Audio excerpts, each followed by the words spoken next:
late 90s, there was a resurgence in popularity and pride in British culture, known as Cool Britannia. This was heralded in by Labour's 1997 election victory, promising change after 18 years of Tory rule and grand new infrastructure projects.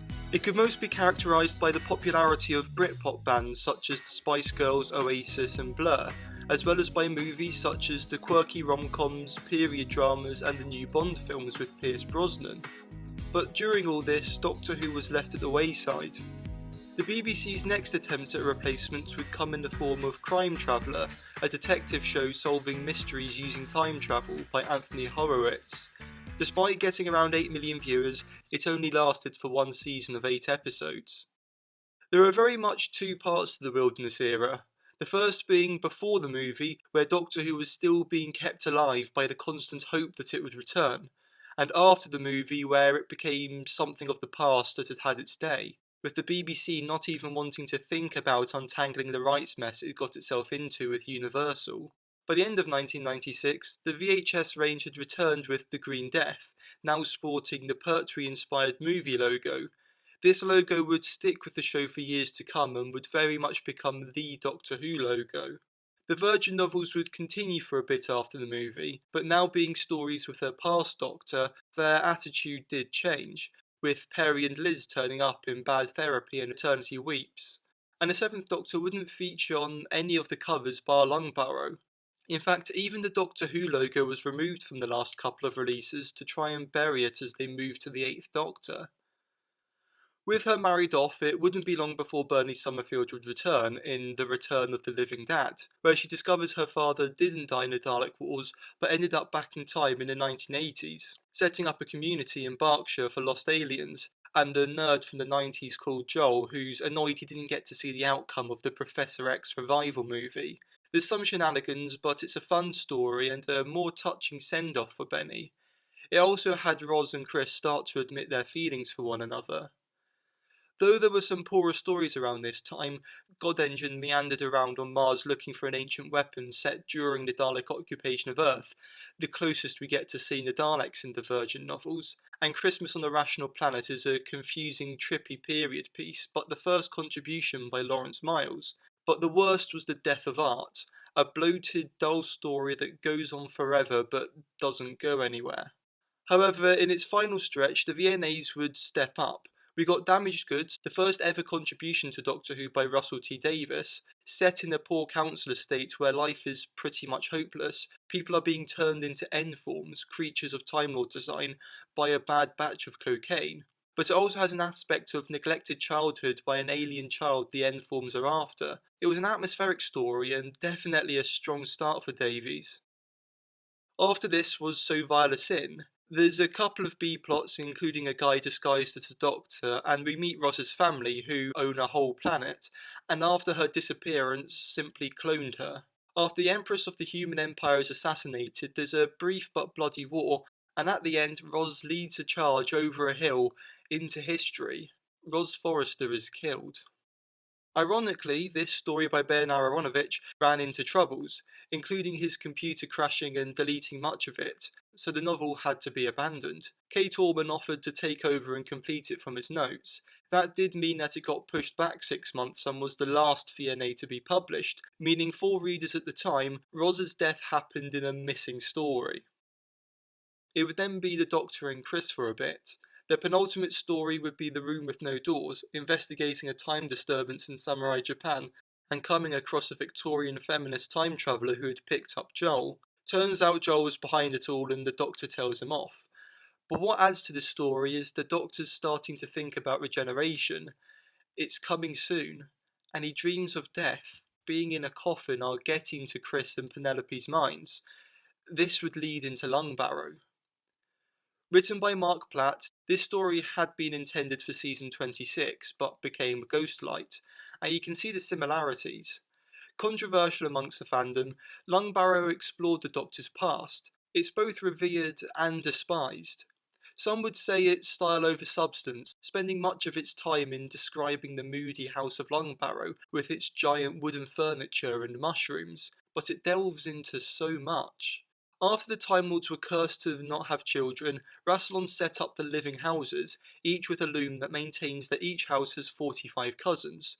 However, when the Doctor was banished from his house, they loomed a replacement which was technically illegal, so the house is dying out. Leela investigates this with the help of Romana and comes across Ace. The head of the house wants his will read, but seems to have been murdered by the first Doctor. Over the course of the story, we see dreams and visions. Turns out there was a third founder of Gallifrey, the Other, who grew tired of what the Time Lords had become, and leaving Rassilon his infected roses, throws himself into the central loom where he could be generated anywhere. The first Doctor came from the Lungbarrow loom, not having Lungbarrow DNA, and the Other's granddaughter, Susan, recognises him and insists he's her grandfather, so he adopts her and they ran away together. Also, the Other's Hand of Omega stayed with him. The Doctor was the Other in a forgotten past life. Turns out it wasn't the first Doctor, but another member of the house who committed the murder disguised as the first Doctor, and in the will the Doctor is left head of the house.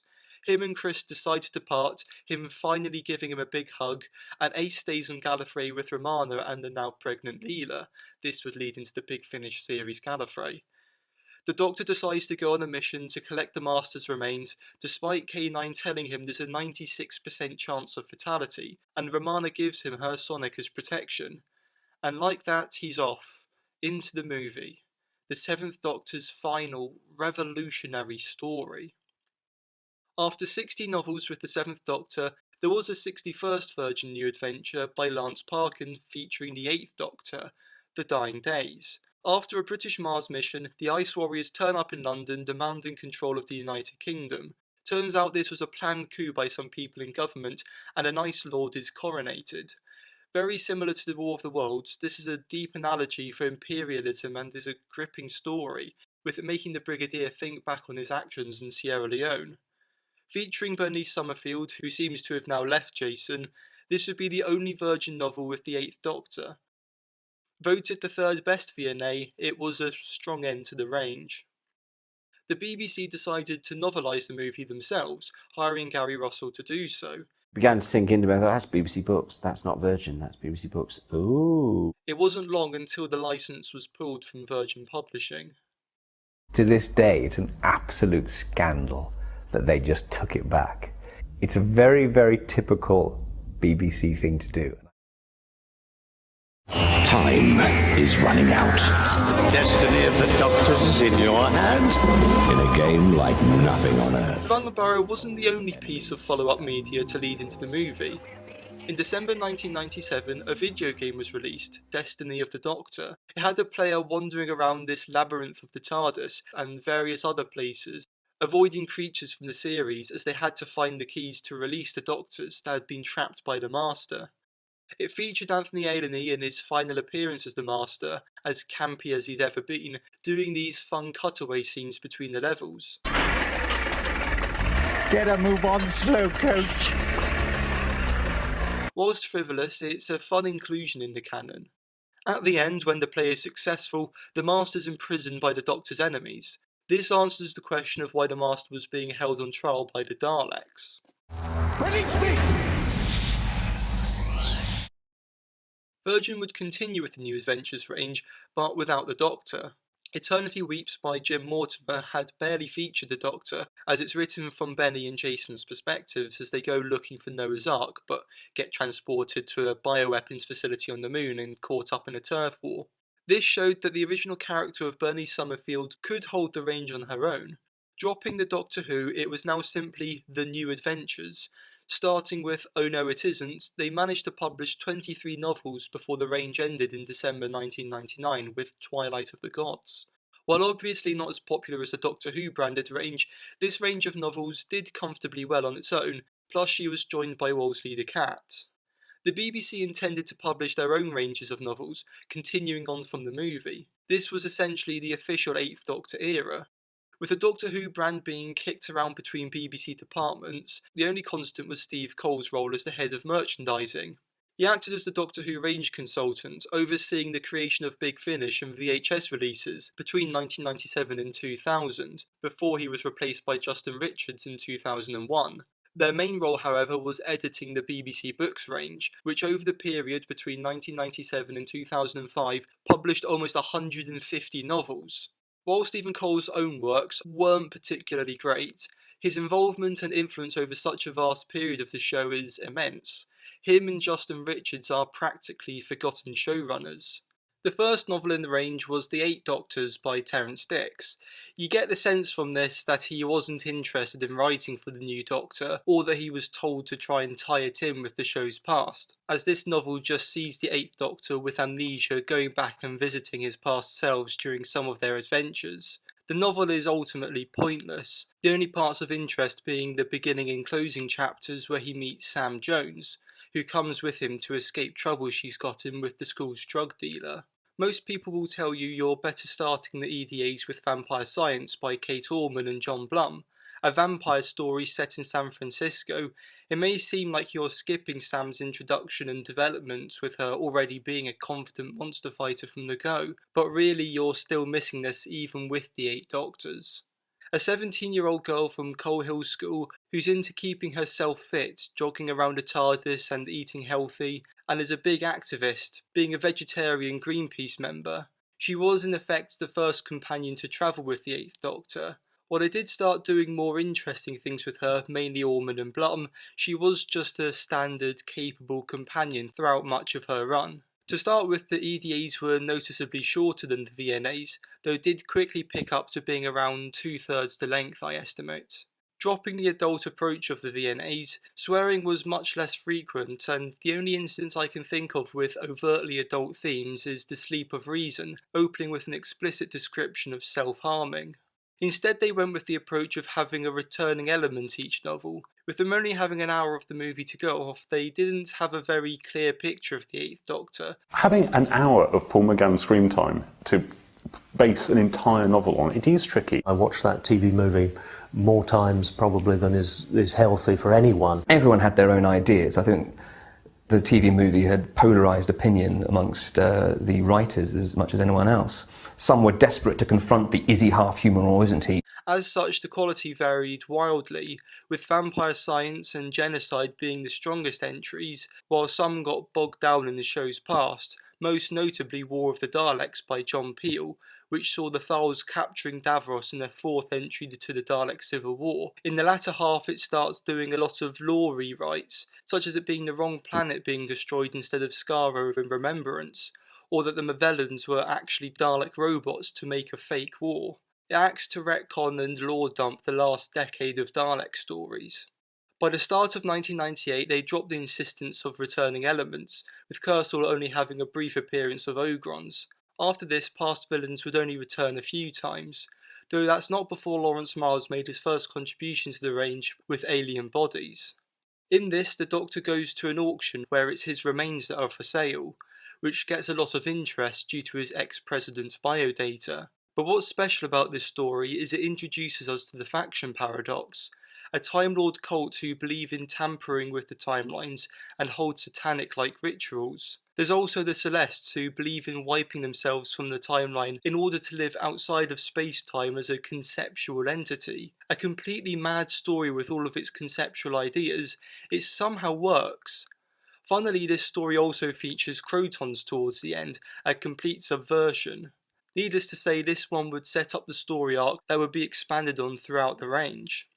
With the move away from returning foes, in 1998 the range would feature a lot more conceptual stories. Some of these just made for slogs, such as Longest Day or Van der Kieren's Children, but a good example is The Scarlet Empress. By Paul Maggers, an English lecturer, this was a very meta story, breaking down story structure, but it's the first appearance of a character he'd introduced in the Decalogue short story, Iris Wildthyme.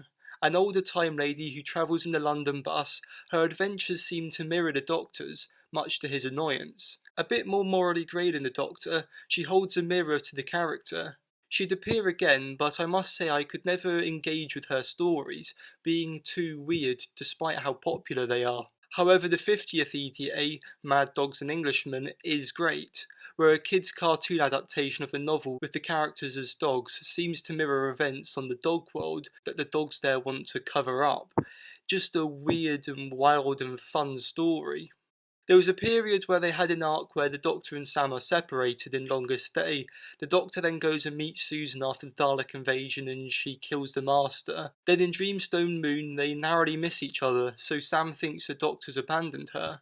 It's a shame these three stories are all so dull because they led into Seeing Eye, which is one of the best of the range.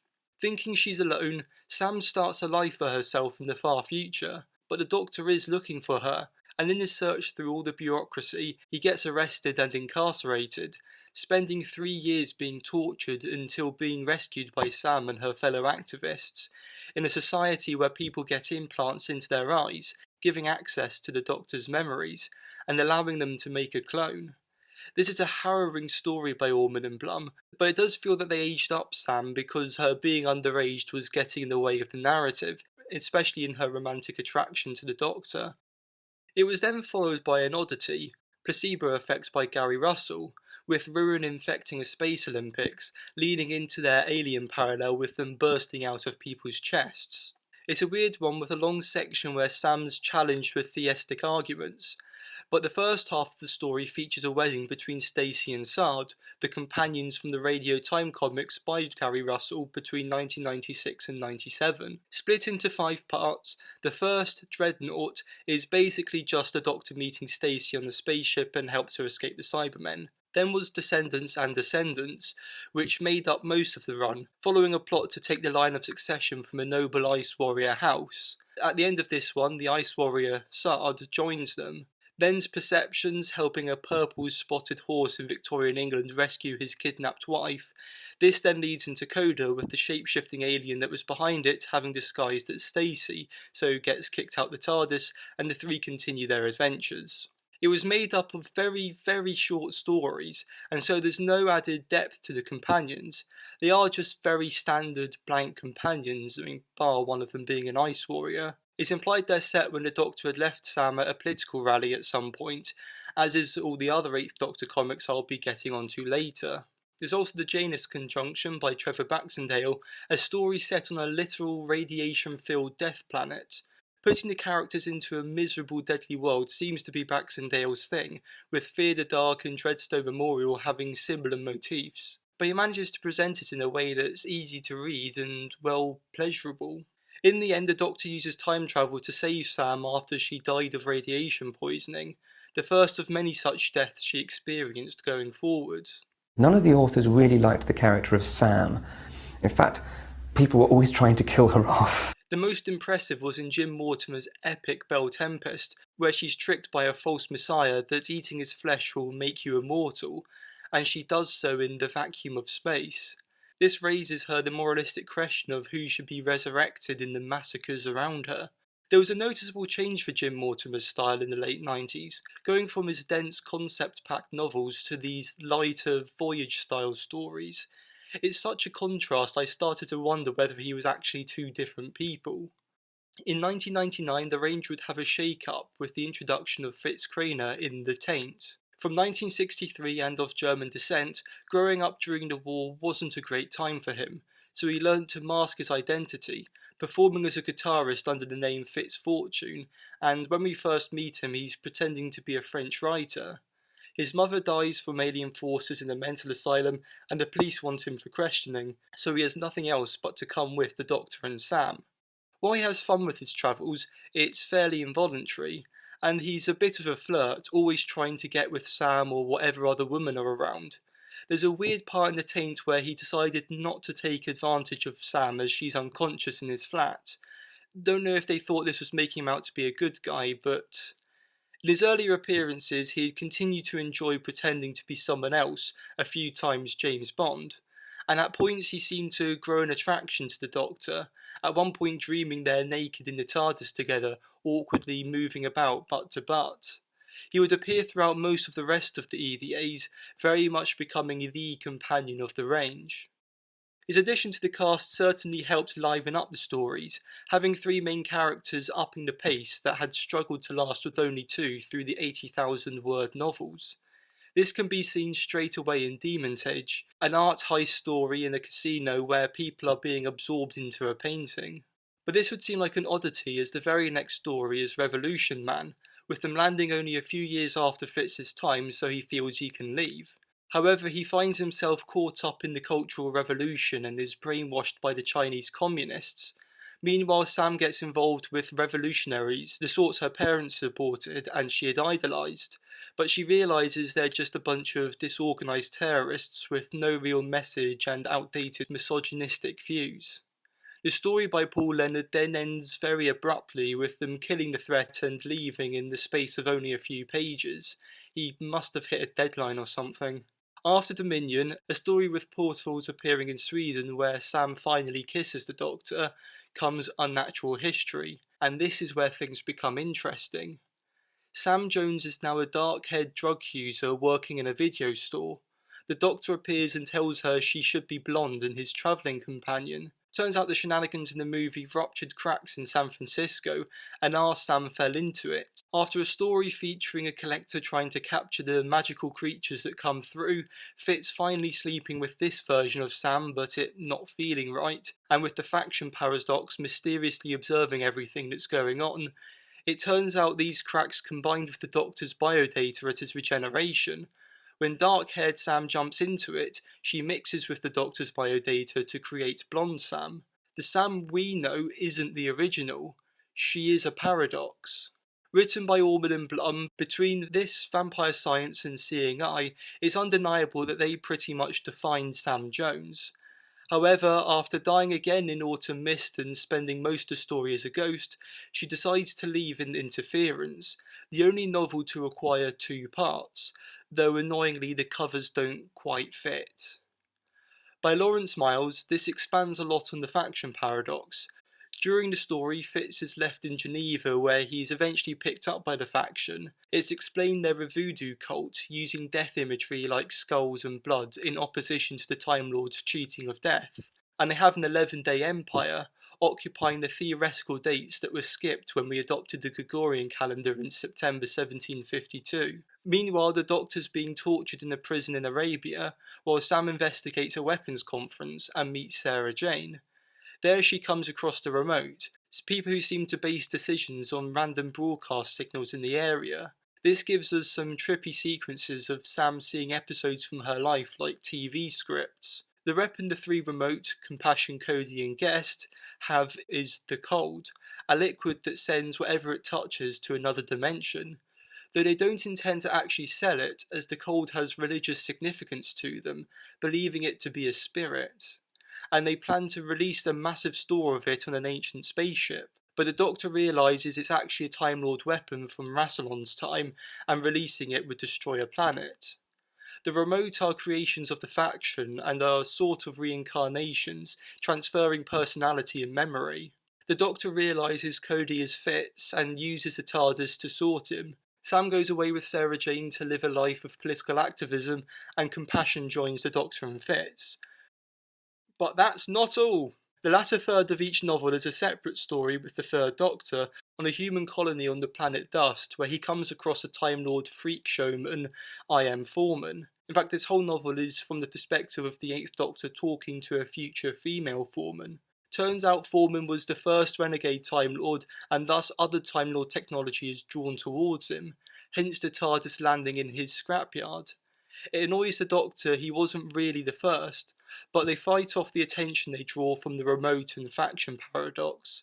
Turns out Foreman's freakshow acts are his future mutated incarnations, though a new Bottle Universe version of Dust that's much more fertile is created, whereas the Doctor actually dies and is infected with a paradox virus that will take over him a few regenerations down the line. Structuring it like this doesn't really work, with you coming to the end of one story but then remembering you've got half of the other one to go. It's a bit odd. But this 2-part epic is still beloved and introduced us to the first ever gender swap regeneration. Travelling with Compassion, she couldn't be a greater contrast to Sam, not being so compassionate, not particularly fit or attractive, and doesn't really get human etiquette, whereas Fitz is still affected by his being abandoned and once again joining a cult. He tries to start new lives for himself, most particularly in Parallel 59, and the faction are around the corner, most notably in the taking of Planet 5, where Celestes are interfering with the Time Lord mission to find the Fendal, but something is interfering with their TARDISes. It wouldn't be long before the big twist in The Shadows of Avalon, Paul Cornell's only contribution to this range. The Brigadier, now de-aged after happy endings, can't bring himself to tell the Doctor that Doris has died. When a portal opens to a world where Celts had previously been through, the Brigadier ends up starting a new life with his fellow soldiers trapped in this more primitive world. But there are a couple of Time Lords getting involved, sent by Romana, who's now regenerated into a body resembling Silent Era actress Louise Brooks. It turns out what they're after is Compassion, who is thrown from a height and dematerializes. She is a living, walking, talking, breathing TARDIS. An invention for an upcoming war. With the Doctor's TARDIS destroyed, he and Fitz have to flee the Time Lords inside Compassion. Yeah, it's a bit weird. With this awakening of a hidden part of her, Compassion becomes a lot kinder and understanding. She isn't a perfect vessel though, malfunctioning when the Doctor tries to add a randomizer switch. But they travel in this odd setup for a few stories, the only one of note being the Banquo legacy, which saw Andy Lane return to his diary entry style. But it's all cut off by the Ancestor Cell.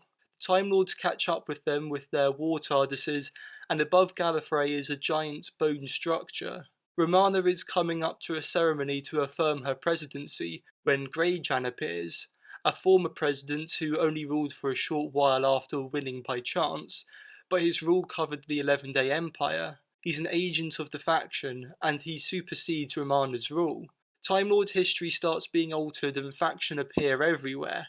On the bone structure, the Doctor discovers it's the remains of his TARDIS, and Grandfather Paradox, the leader of the cult, appears to him as himself. He is what became of the Doctor after being infected on dust. So the Doctor makes the ultimate sacrifice. He uses the TARDIS's defences to blow up itself and Gallifrey, ending the war by wiping out both sides. Compassion leaves him on Earth with an embryonic TARDIS and Fitz 150 years later. He wakes up on a Victorian train with only a note, "Meet me in St. Louis, 8th February 2001, Fitz."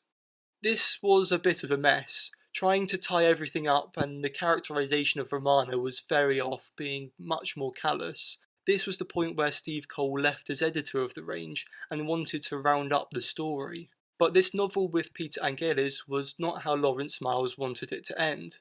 As such, he'd only write once more for the range, going off to start his own series of Faction Paradox audio plays to tell it how he wanted. Whilst Miles had an issue with pacing, his stories being overly long, he could deliver his high-concept ideas in a satisfying and digestible way.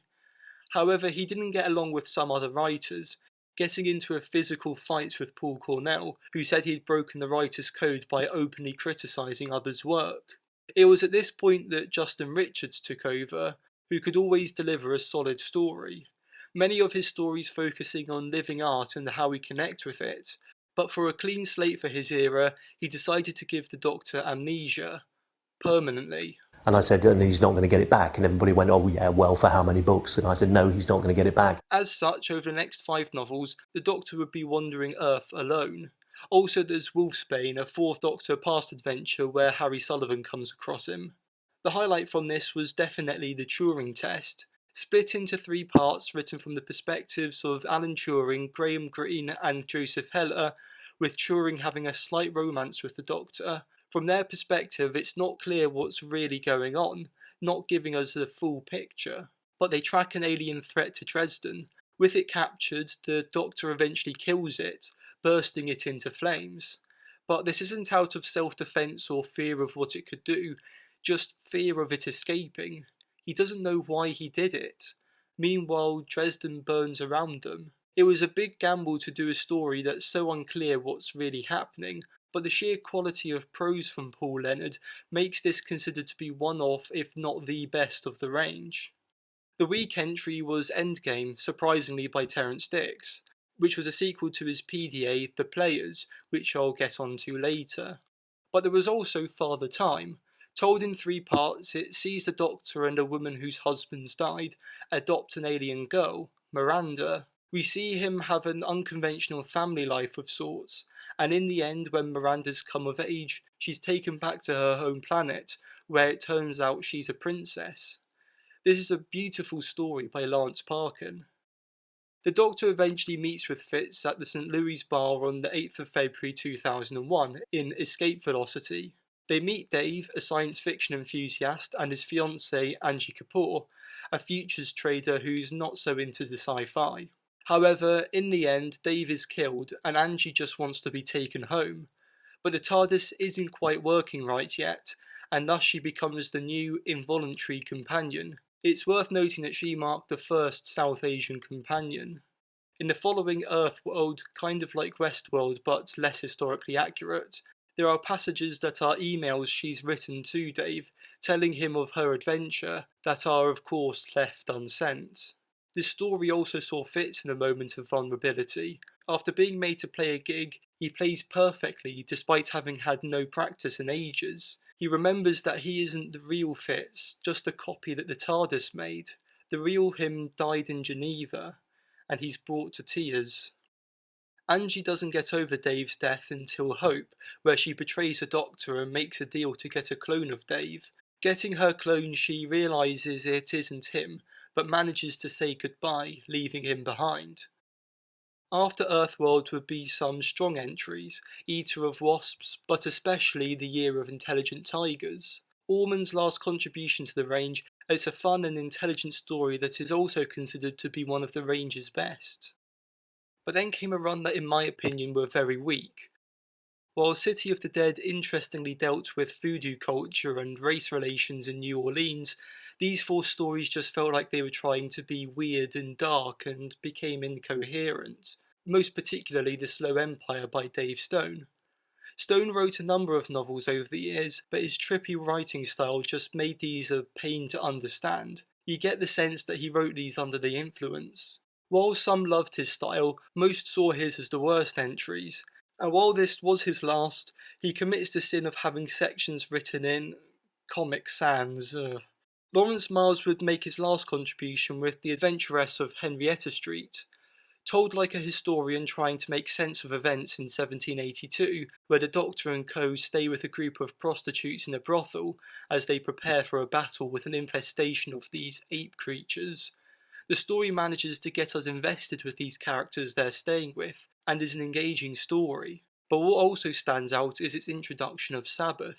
An agent working for an unknown boss, he turns up infrequently over the next dozen or so novels, often behind the scenes pulling the strings as he tries to disrupt the timeline. For what end we don't know, but the Doctor seems to hold respect for him, saying that for whatever reason he believes that what he's doing is good. In the end, Sabbath ends up taking one of the Doctor's hearts to use for himself, making the Doctor that bit more human. With the Sabbath arc, there would be a number of distinctly conceptual stories. Anachrophobia, where in the midst of a war, a method of time travel is invented which allows you to dive back in time, but people start becoming infected as these clock-faced men. Or the fairly dull Book of the Still, where there's a book that stranded time travellers can seek and write their name, location and time in, and a fellow time traveller will come and rescue them. But the most memorable is The Crooked World. By Steve Lyons, it is again very meta. The Doctor, Fitz and Angie find themselves in a cartoon world with parodies of the Roadrunner, Scooby-Doo and Tom and Jerry, but their presence disrupts things and the cartoons start being able to be hurt or even killed. In Camera Obscura, a story largely set in mental asylums, Sabbath returns the Doctor's now rotten heart, though he's already grown one back. This was by Lloyd Rose, whose stories were always fairly intellectual and researched, such as the Algebra of Ice being very based in mathematics. Here it delves a lot into the history of mental institutions and their horrific practices. Here's a copy of the book next to Kylie Minogue. Was it hers? We don't know. After this would come Time Zero. Fitz has left again, this time to join a doomed expedition to Siberia in 1893. But the Doctor picked up the diary of the journey while on Earth in 1938.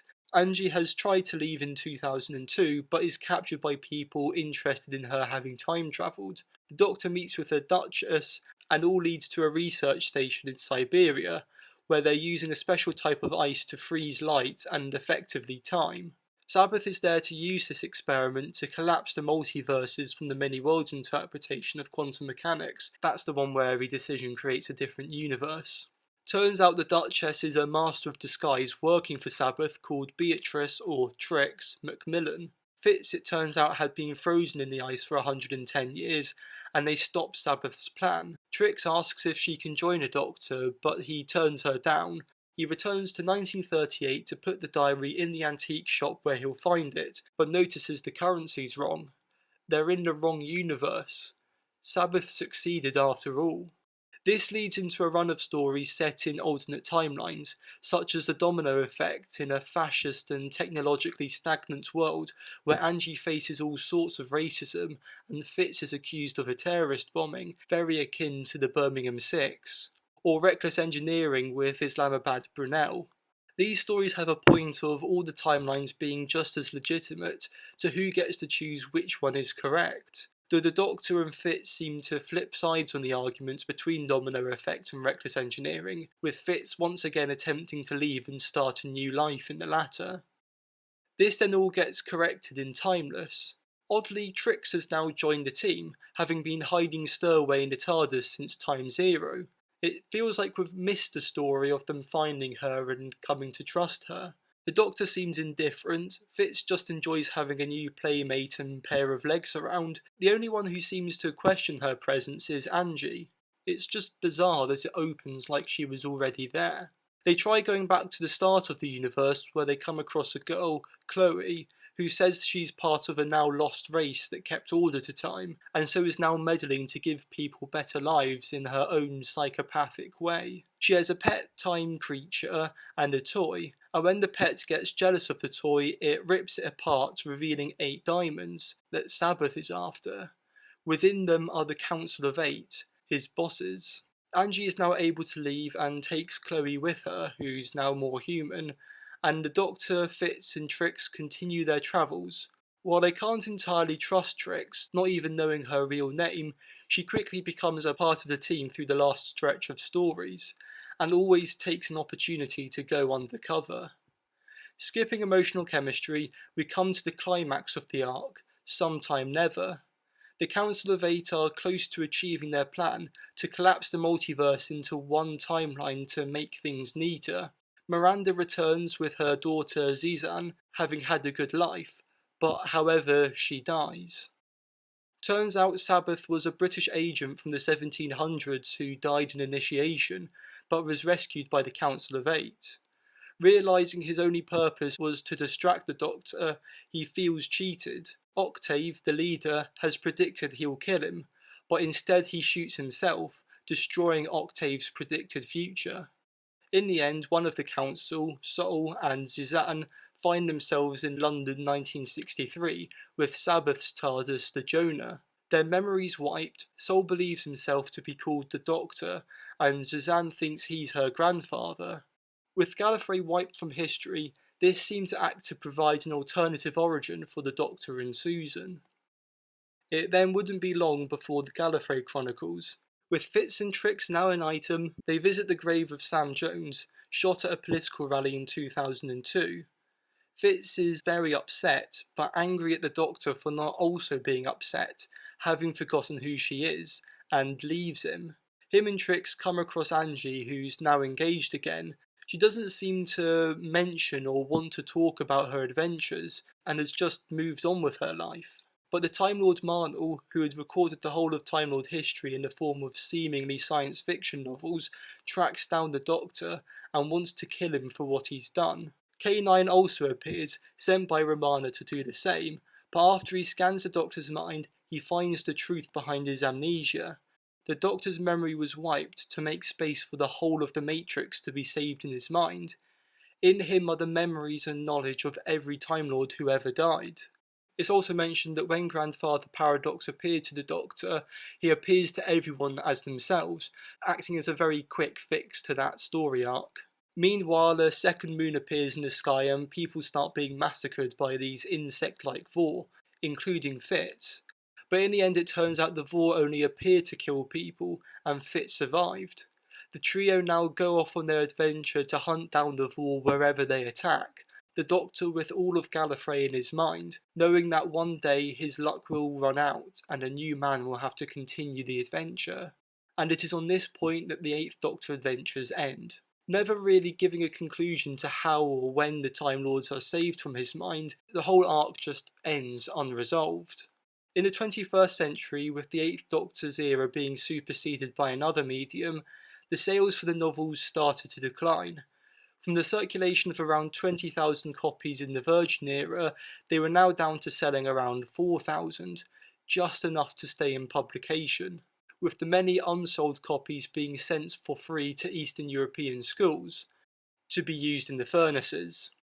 So if we weren't building their literary skills, at least we were keeping them alive. So Doctor Who again comes to the rescue of poor children in distress. After consistently publishing 10 to 12 novels a year, in 2003 it fell to 6, 5 in 2004, in 2005 there was only 2. The range came to an end with the Gallifrey Chronicles.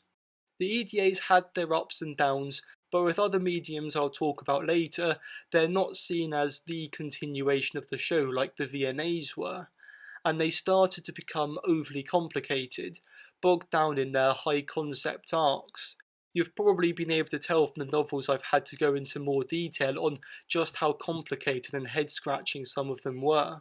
I think it's probably fair to say that at times there was too much going on. This sort of very technical faction paradox, grandfather paradoxes and things like that just didn't really appeal to me. I found the idea of faction paradox actually quite amazingly clever. I found the arc that came out of it initially very, very interesting. I found that the arc that came out of that arc okay. I found the arc that came out of that arc, increasingly baffling. The Doctor encounters faction paradox, and then what happens then? I'm not sure. As such, the EDAs aren't fondly remembered as being a key era. It's now a forgotten footnote in the show's history, nothing more than a source of points of trivia. Things like the faction paradox or Iris Wildthyme that many fans will know of but not really want to go near. Which is a shame for the amount of effort and imagination that went into these 73 novels. They deserve more recognition than they get. Alongside the EDAs were the past Doctor adventures. These monthly novels very much felt like they just had to exist, continuing on from the Virgin Missing Adventures. The first in the range was The Devil Goblins of Neptune, which interestingly saw the Doctor being kidnapped by the Russian unit, but it's not a very remarkable story and offered another Liz Shaw departure. Needless to say, people tend to go with the scales of injustice. Some of these novels acted as sequels to classic adventures, such as Zeta Major being a sequel to Planet of Evil, or Warmonger being a prequel to The Brain of Morbius, and Byzantium fitting into the beginning of the Romans. And Chris Boucher wrote another Sandminer robot story, like Robots of Death but missing the humour. It was during this time that Terrance Dicks started to dry up. He wrote The Players featuring the 6th Doctor and Perry, but the middle section is a flashback to the 2nd Doctor, taken by the Time Lords before his regeneration to go on a mission, following so closely from the War Games as to have him meet the World War I characters again. This introduced the Season 6B theory, that the 2nd Doctor had adventures before his regeneration after the War Games. This would be followed by the better sequel World Game. At the end, the Doctor gets to pick up an older Jamie as his companion and goes to the beginning of the 2 Doctors. Other than a couple of novellas for the 10th Doctor, this would be Dix's last work on Doctor Who after 37 years. Barry Letts would also have a go at writing novels, but much like The Ghosts of N-Space, these weren't very good. Mike Tucker would also get a chance to write the story he proposed back when the show was cancelled, Illegal Alien. This led to him writing a few novels, a career change from being an effects assistant. David A. McKinty would similarly make his proposed script, Avatar, into White Darkness. After this, the young writer set out on checklisting all the odd parts of canon: The Master's Regeneration and First Frontier, A Pure Historical in Sanctuary, The Master's Name and Origin in The Dark Path. He wrote a Doctorless story with units using the Master set during Colony in Space in Face the Enemy, a story featuring Frobisher, the talking penguin from the comics in Mission Impractical, and gave Liz Shaw a trip in the TARDIS in The Wages of Sin, and Sarah Jane's death in Bullet Time. This got undone by the events of Sometime Never, we assume. He suggested a story that would say the Doctor and Master were former spouses, which was met with a blank stare. But he did manage to delve into the relationship between Ian and Barbara in The 11th Tiger. This relationship would be elaborated on further by The Time Travellers by Simon Gurrier, a timey-wimey story but with the simplicity and softness of the Hartnell era. But McIntee wasn't the only one to delve into the show's canon. After Scales of Injustice, Gary Russell would keep it up. His first PDA was Business Unusual, which gave us Mel's introduction story that we never saw due to the trial of a Time Lord getting messed up. The first portion of the novel is spent with the Sixth Doctor trying to avoid her, and his last PDA was Spiral Scratch, a multiversal story which had Mel discover she murdered her sister as a young child, but more importantly saw the Sixth Doctor have to sacrifice himself to stop a pan-dimensional being from destroying creation, leading to his regeneration in Time in the Rani. We finally got an outing for the Sixth Doctor. Plus there's Instruments of Darkness featuring Evelyn Smythe. But his biggest addition to canon, bigger than a retrospective regeneration story, was Divided Loyalties. A Toymaker story without any games may seem a bit weird, but the novel is in 4 sections, and the second section takes us back to the Doctor's Academy days. He was a part of a group of 10 Time Lords called the Decker, who dreamt of exploration. They break into the archives and read about the Guardians, how there's the White and Black Guardians, but then a number of smaller Guardians, including the Great Intelligence. The Doctor, Rallon and Millennia travel in the TARDIS where they encounter the Toymaker. Millennia falls to one of his games, while Rallon ends up merging with him, giving him corporeal form. The Toymaker wants the Fifth Doctor to separate them, which makes Nyssa question why he doesn't separate Treemass and the Master, the only time she ever breaks and shows emotion on what happened to her father. Other Time Lords in the Decker include Koshi or the Master, Mortimus or the Monk, Magnus or the War Chief, and Drax. Nyssa's dealing with the death of her people would also be explored by David Bishop in Empire of Death, with the Doctor remarking to her that he believes her unresponsiveness to her tragedies is the result of PTSD. These 2 stories are the only times we see Nyssa's emotions exposed. And on the final note of canon, Heritage sees the 7th Doctor and Ace on a poor desert planet where the locals are acting suspicious. Turns out they arson murdered someone, in which Mel also died. Dale Smith's decision to kill Mel off effectively off screen, or what do you call it with novels, certainly says a lot. There are some oddities, whether it's the Doctor meeting Hitler and also Hitler's son in Shadow in the Glass, a post-terminus Nyssa meeting the 4th Doctor in Asylum, or 10 Little Aliens having a section of the novel take a choose-your-own-adventure format. There's Cornell's adaptation of Scream of the Shulker at the 40th anniversary, but the most distinct and remembered PDA was the 35th anniversary publication, The Infinity Doctors. It featured an unidentified Doctor who you could imagine as being any of the Doctors, or a Doctor from the future who's settled down on Gallifrey, or, as is kind of the only option that fits, a Doctor from before Hartnell. The first half sees him trying to broker peace between the Sontarans and Routons, while the latter half has him discovering Omega in his antimatter dimension. The Infinity Doctors has an odd but intriguing place in canon.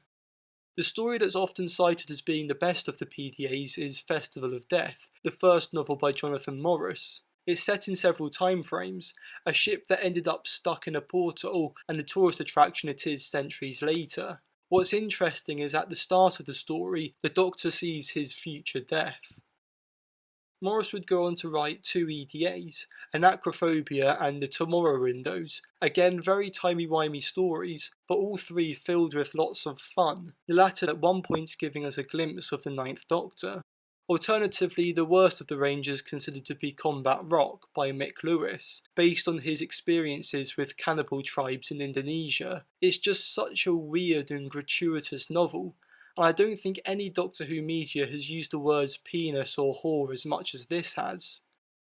Some of the other favourites include Face the Enemy, Fear the Dark, the historical The Witch Hunters, Vardigris with Iris Wildthyme, and The Time Travellers. While I also personally enjoyed the Everything Goes Wrong situation, Catastrophia, Salvation and Amorality tale.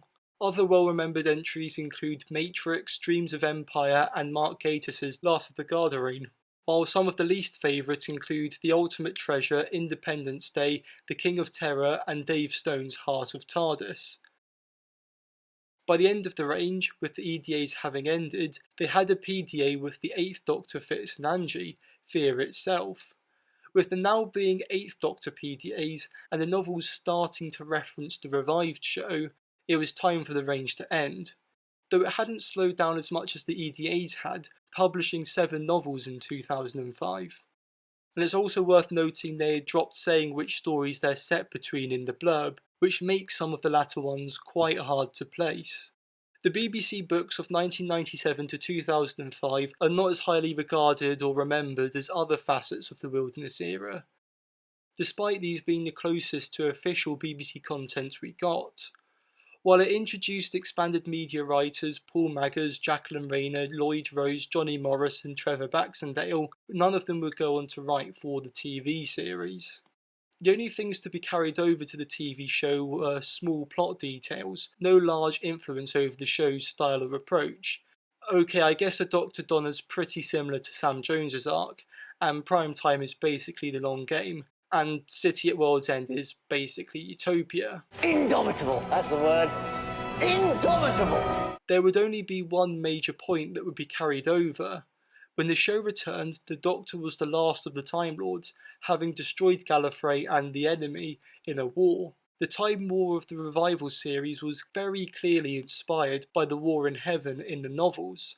While the events may not align with each other, this essential part of the show's future story and character arcs would be the lasting legacy of these 149 novels. But alas, it's an era of the franchise that would be left aside. First chance in publishing to so many previously unpublished authors. It was a brilliant opportunity to do that. The Doctor Who books were there at a time when it was really the darkest hour. It was a very revolutionary time, I think, for a TV tie-in franchise. Wouldn't happen now. That's the interesting thing. Now the Doctor Who is a big success. You wouldn't dare go into some of the areas they did, and they did go too far sometimes. But it was a great big experiment that was remarkably successful, I think.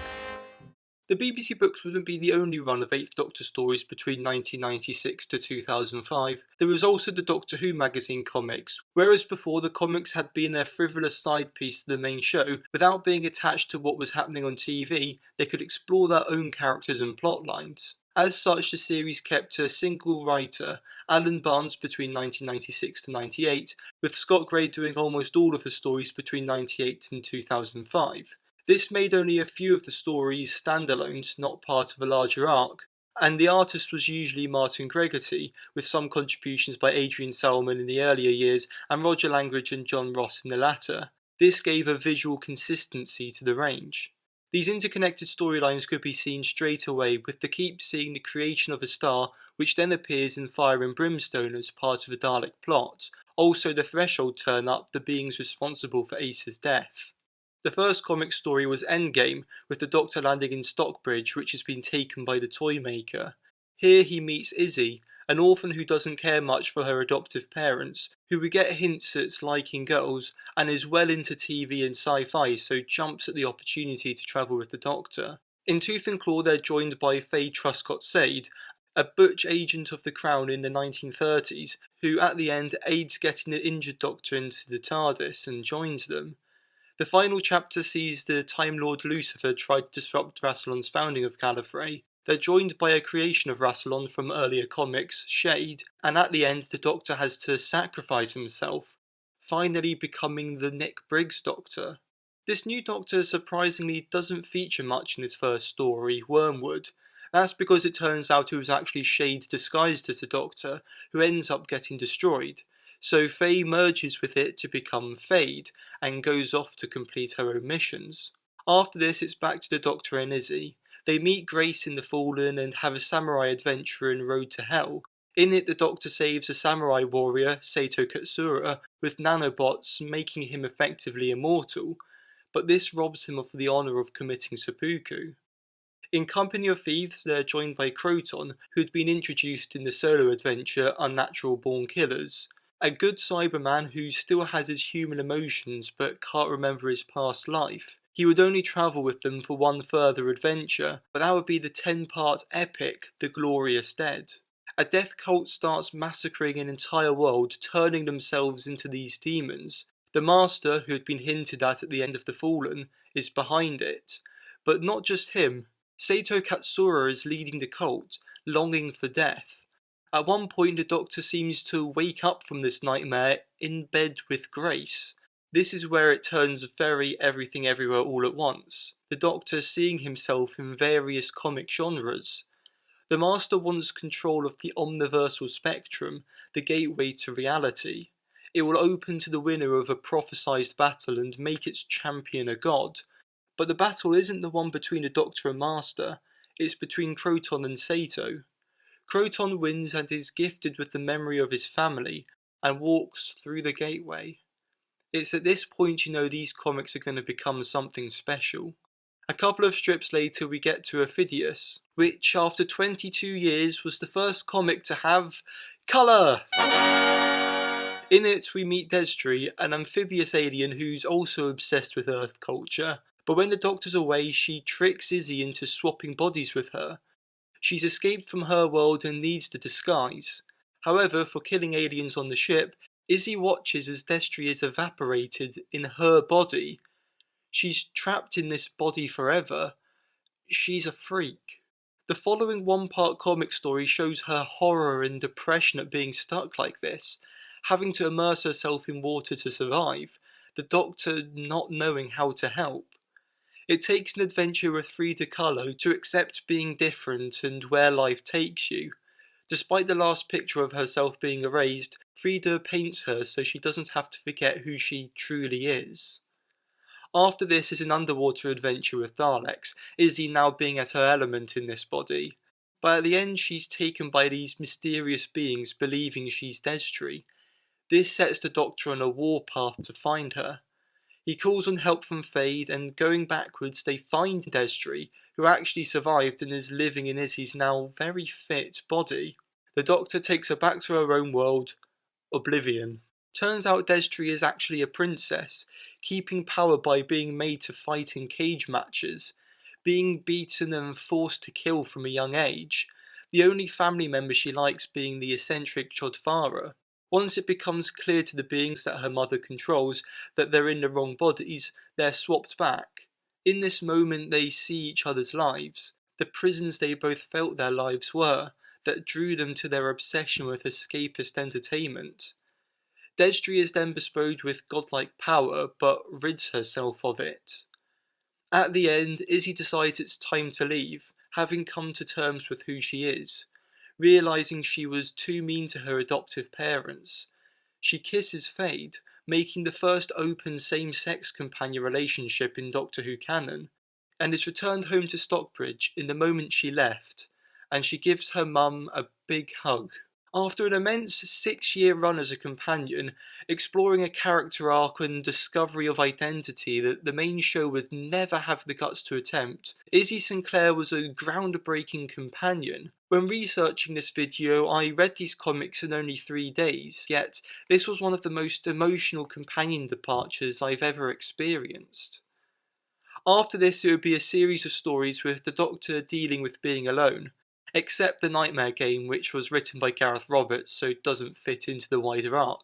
This goes so far as for the Land of Happy Endings to be in the style of the old TV action comics with John and Gillian, but turns out to be a dream of the Doctor, imagining a simpler, happier world where he isn't alone.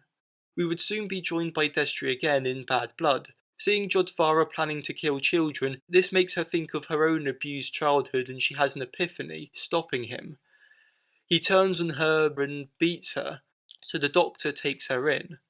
While in hospital in Sins of the Father, while other shenanigans are going on, Destry gets hold of a hologram that can disguise her as human, and the Doctor learns that he should forgive, so offers to take her with him. Though going into 2005 their travels would only last one more story, but it would be a great one, arguably the most iconic DWM comic. The Flood. Finally arriving on Earth, the first thing Destry does is accidentally racially abuse an Asian man, but he overreacts, trying to kill her. Everyone in Camden seems unstable. Turns out the Cybermen are plotting to take over, but not an invasion. They have artificial rain that will make people's emotions go so rampant that they have them begging for conversion.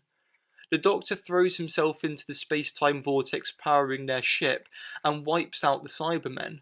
With this power, he is a god, but Destry teaches him to decline it like she did. He snaps out of it to save her. We see some past comic characters thinking of the Doctor as he and Destry go to explore what's over a hill, going off into the sunset, and this is how the run of 8th Doctor comics would end. Much like the 8th Doctor novels, the comics didn't really have that much effect on the future TV show, other than some plot details. This is despite being far ahead in terms of exploring character and extravagant sci-fi ideas that might be difficult to achieve on screen. But what these comics did show was yet another medium where Doctor Who could not only survive, but thrive. The VHS range in the post-movie wilderness fell into the trap of having released all of the better stories first, and with people being able to record the regular repeats on the Gold Channel, these releases were pretty much just for the completionist fans. After the discovery of the Crusade in 1999, this is what the linking scenes for the missing episodes looked like. Fantastic. Well, it was a fantastic adventure.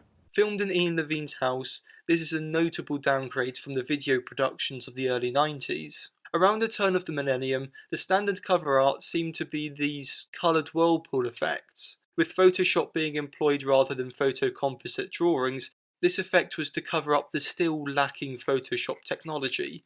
When they didn't use it, it looked like, well, this. The covers designed by Black Sheep was also used on the past Doctor Adventure novels, making a nice uniformity between the mediums. However, the 8th Doctor novels used these sorts of moody album cover style covers, rarely featuring the 8th Doctor's face. By around 2000, the PDAs also adopted this approach, only featuring the respective Doctors around half the time. By the end of the VHS range, they had managed to make fairly decent looking photoshops without the whirlpool. But how were the licensed videos doing? After having done The Stranger between 1991 and 94, and Probe between 94 and 96, it was now to their third series. This time they had managed to gain the rights to Unit and Autons, and thus came the Auton Trilogy. Written and directed by Nick Briggs, the first Auton film in 1997, which still starred Reece Shearsmith, is set in a research lab, but one of the items, a Nestine, becomes active. Autons start coming out of storage and shootouts begin with the unit soldiers. We're introduced to Lockwood, played by Michael Wade, the unit scientific officer. He's a mysterious figure with strange psychic abilities. There's more to him than we're being told. He's essentially the series' stand-in for the Doctor. This first instalment is fairly cheap, being set entirely within a lockdown warehouse, but it's a good bit of action with a simple story. The second Auton video in 1998, Auton 2 Sentinel, is set on an island where a Nestine has been stolen from a unit convoy. Lockwood is paired with another unit operative, Natasha, played by Jo Castleton, who discover the island's vicar is an Auton and has brainwashed the village into a Nestine worshipping cult. This is a much larger scale production, with units storming the island, and this CGI Nestine shows what effects could be achieved even on a minuscule budget. I mean, there's effects in the Revival series not as good as this. Lockwood absorbs the Nestine into his mind, and we end on this cliffhanger. Where did that creature go? It hasn't gone, has it? Lockwood, what have you done? Whose side are you on? The next year was the final instalment of the trilogy, Auton 3 Awakening. Lockwood and Natasha find themselves in a village where everyone has disappeared, making the scene for some good urban combat sequences, and are led to a psychiatric hospital. There, another unit operative tries to contact the Nestine in Lockwood's mind to activate the other dormant Nestine. Eventually, Lockwood sacrifices himself to prevent this. This third one in the trilogy was not as well received as the others, being a bit of a mess. While still written by Briggs, it was instead directed by Bill Braggs, as by this point Briggs was trying to distance himself from BBV. In 1998, BBV moved into audio production. While still not able to get the rights to Doctor Who itself, they instead gained the rights to the individual aspects from the show. They produced audios featuring K9s, Zygons, Crinoids, Sontarans, Routons, Wirren, the Brigadier, and even had Pip and Jane Baker write a Rani audio. Of course, they continued to make probe audios, but their biggest range featured the fraction paradox. However, it was their series The Time Travellers which caused issues. As you will know, Sylvester McCoy played the Doctor in Doctor Who, though Ace used to call him the Professor, and Sophie Aldred played Ace, who was really called Dorothy. Well, in this series, McCoy and Aldred played the Professor and Dorothy. Yeah, this was the point where the BBC issued a cease and desist, and in 2002 they ended their audio productions. Instead, a group of fans got together and founded their own, more legal audio production company, Big Finish Productions. Founded by Gary Russell, who acted as producer until 2006 when Jason High-Ellery and Nick Briggs took over, the company's first audio production started in 1998, adapting the Bernice Summerfield novels. With Lisa Barrowman, who played Kara in Survival, in the role of Bernice, she's very much the face of the character, still playing her to this day.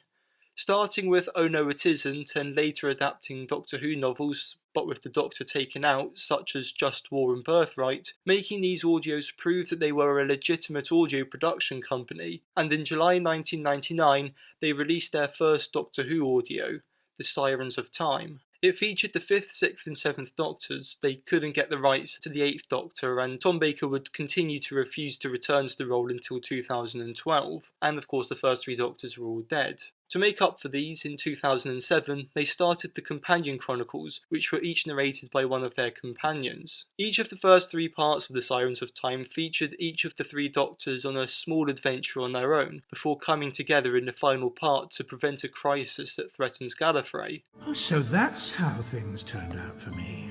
And for me, it seems. Any more of us? Just the 3, it would appear. Well, we must be thankful for small mercies, mustn't we? It's not the best of what the range would become, but it was a start.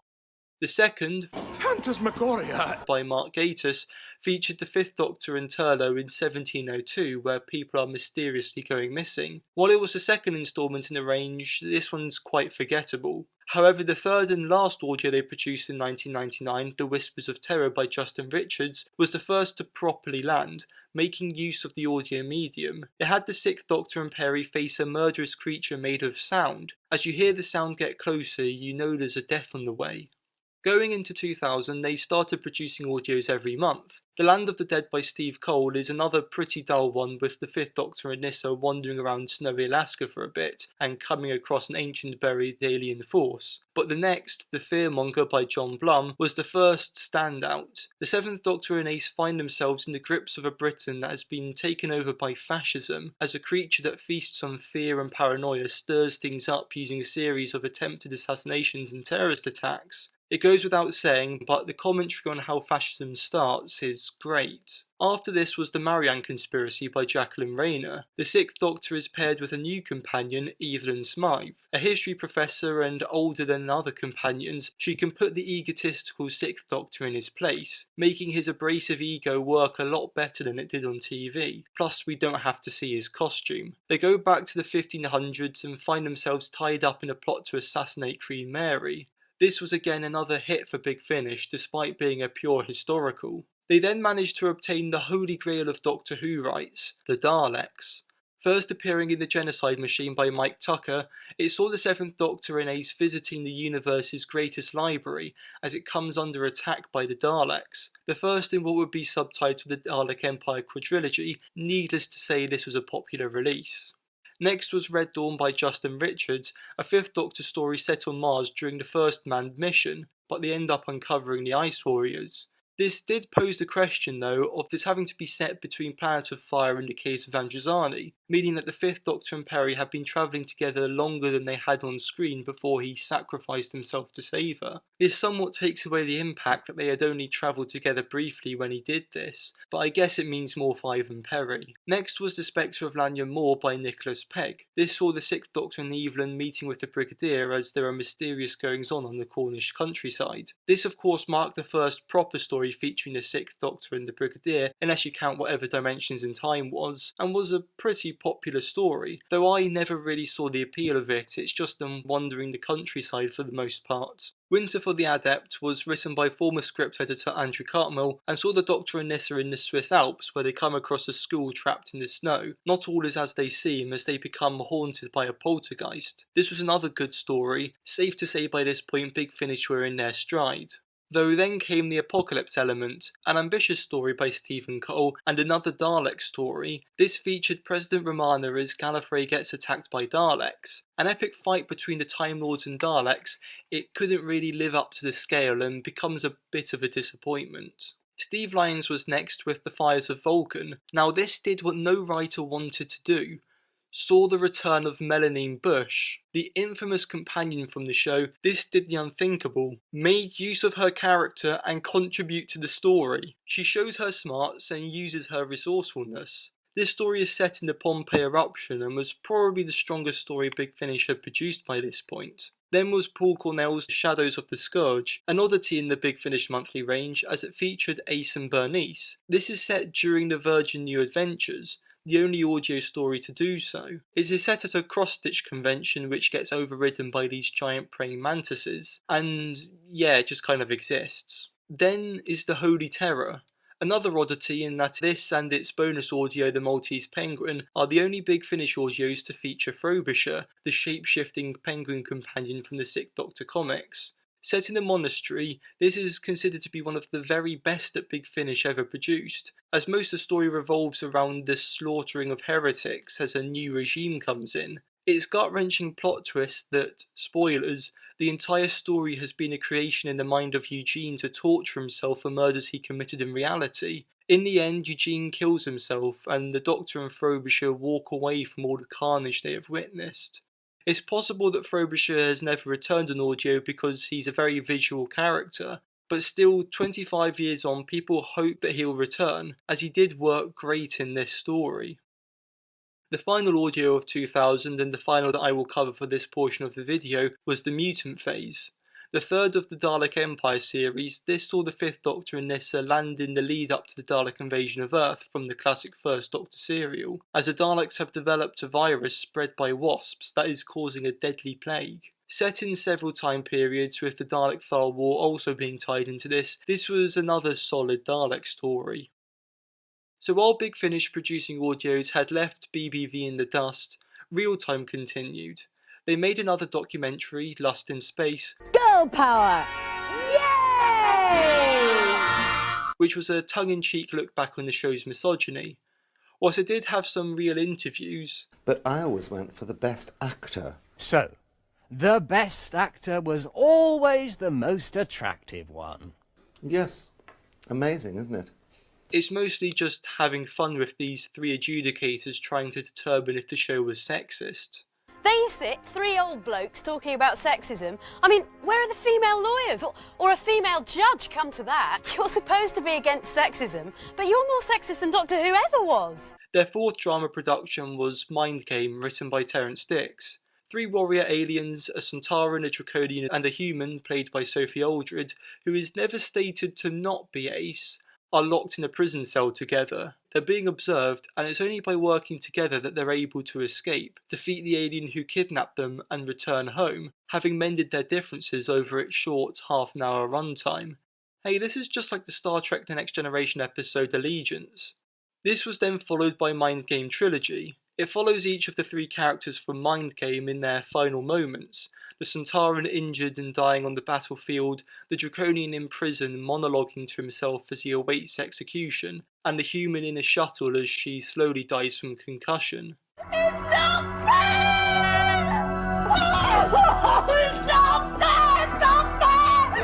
It's not fair! If you interpret this as being Ace, then this marks the fourth way her character ends? While it's double the length of Mindgame, Mindgame Trilogy is essentially just an epilogue to it. And they were recently edited together and released as Mindgame Requiem. Mindgame was released in 1998 and Mindgame Trilogy in 1999. 1999 was an interesting year for Doctor Who. Not only did the Big Finish range start this year, but Doctor Who came back to TV, in a way. You know, if you're going to spy on me, you really should turn the speaker off. Written by Stephen Moffat, Red Nose Day produced a 25-minute episode to raise money for charity. Taking itself less seriously than Dimensions in Time, this is just a comedy piece. Daleks don't have noses. Scraping the barrel a bit there, aren't you? Other than some shorts, this was Stephen Moffat's first contribution to Doctor Who. While he had been involved in the Virgin novels, he had never written one himself, and he refused to write for Big Finish when he realised they wouldn't be doing the current 8th Doctor, as he wasn't interested in exploring the show's past. But here was the first work from the man who would later run the show for 8 years. It initially stars Rowan Atkinson, most known for Mr. Bean, as the Doctor, with Julia Swallier as the companion Emma, and Jonathan Pryce as the Master. It's taken me 312 years to climb out of those sewers. It's full of great jokes, and while it makes fun of the show, you know it's coming from a place of love, not mockery.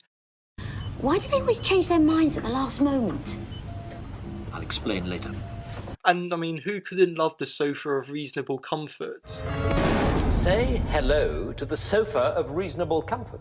In fact, the whole I bribed the architect first sequence, I shall travel back in time once more and buy the architect an expensive dinner, is very much the timey-wimey that Moffat would later become known for. It also has his sexual comedy. They're not breasts, okay? They're Dalek bumps. In the final act of the short, the Doctor speed runs through Doctors 10, 11 and 12, played by big-name stars Richard E. Grant, Jim Broadbent and Hugh Grant. He then dies and the Daleks vow to end their ways in his memory. But then he regenerates because... Maybe even the universe can't bear to be without the Doctor. Into Joanna Lumley, the first female Doctor. I've got etheric beam locators. No, Doctor. I'm afraid those are actual breasts. Are you sure? I think I can see the on switch. And her and the Master walk away together, hand in hand.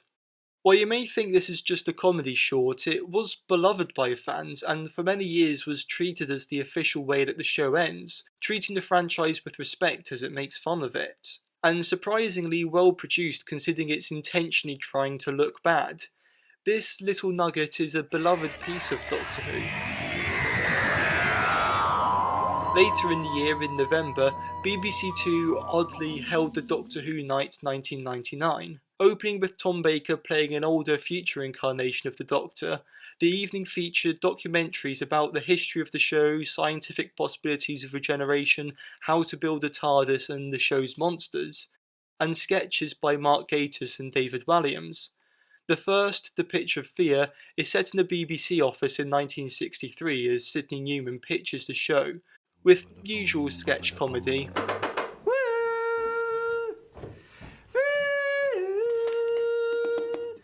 It came under controversy for one line. The most charismatic, talented actors to play the Doctor. For the whole 26 years? Yeah, towards the end, just any off an equity card. As you could imagine, Peter Davison, Colin Baker and Sylvester McCoy did not like this much, and are said to have refused to work with Gatiss since. The second, less controversial sketch was The Web of Caves, which featured Gatiss as a doctor and Williams as a pathetic alien who wants to be a villain. Wait a minute. Doctor. The final sketch, The Kidnappers, was of the two playing a pair of mega fans who kidnap Peter Davison. Oh my God, it's really him!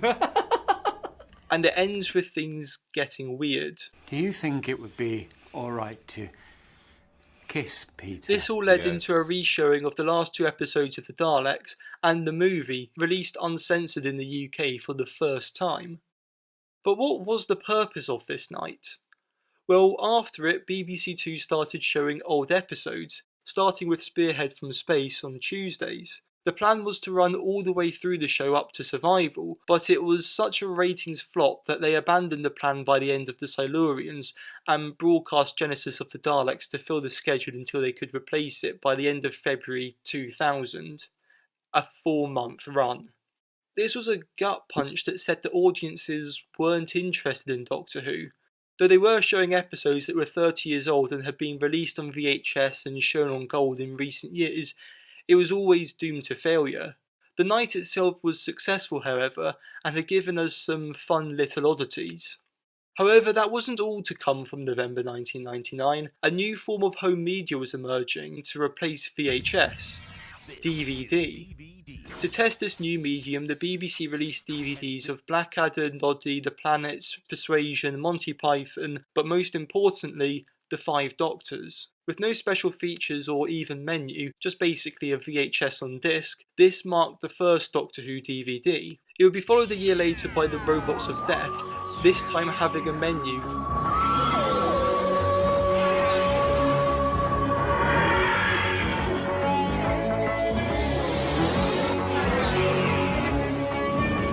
My god, the nostalgia from that. And special features. And cover art's more like what we're used to now. Oh my god, what is that cover?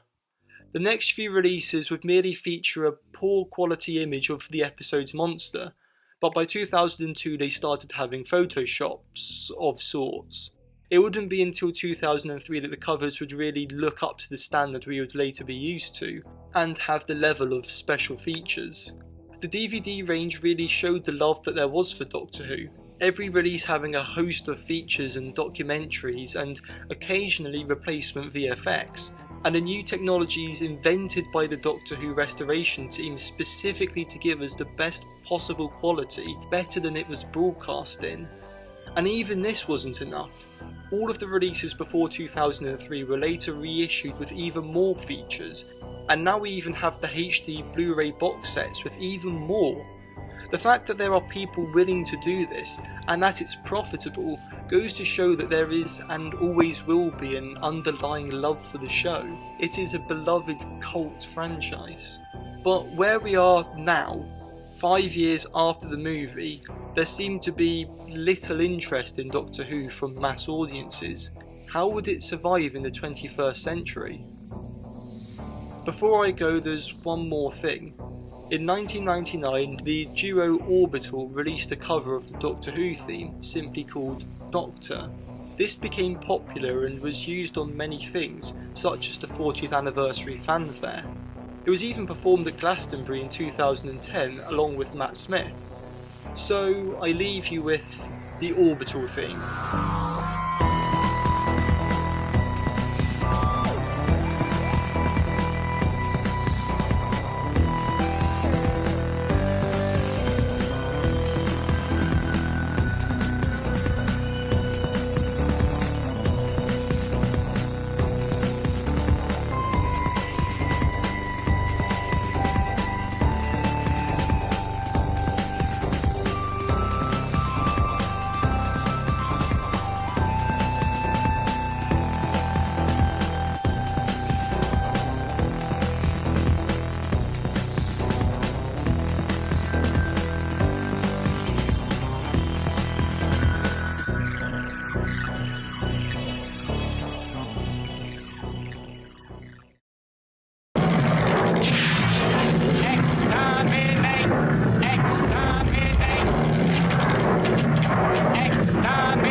Hamlet, the mild cigar.